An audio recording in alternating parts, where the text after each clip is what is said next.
Let's talk about the war that Israel is waging in Gaza. You are trying to force a vote in Congress that would direct the U.S. State Department to look into whether Israel is using U.S. equipment or assistance to violate human rights standards in Gaza. The spokesman for the National Security Council, John Kirby, responded to your plan saying, quote, "We do not believe that this resolution is the right vehicle to address these issues, and we don't think now is the right time. The Israelis have indicated they are preparing to transition their operations to a much lower intensity, and we believe that that transition will be helpful both in terms of reducing civilian casualties as well as increasing humanitarian assistance," unquote. What do you say to that? I strongly disagree. Jake, we have got to, as Americans, take a very deep breath.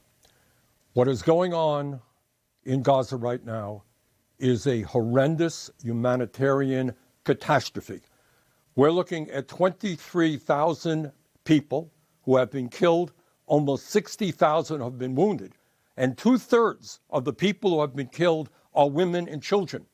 You're looking at 70% of the housing units in Gaza that have been destroyed.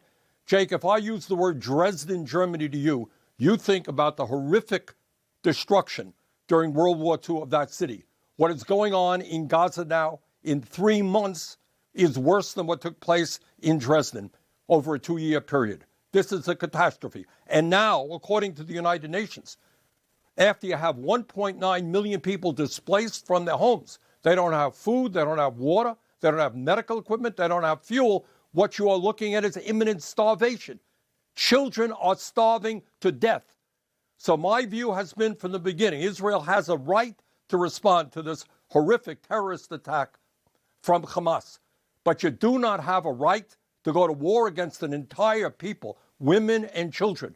And the United States Congress has got to act because a lot of this destruction is being done with military weapons supplied by the United States of America.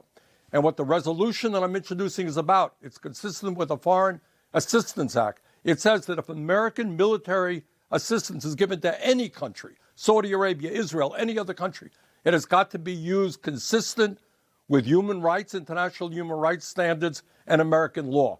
In my opinion, that is certainly not the case.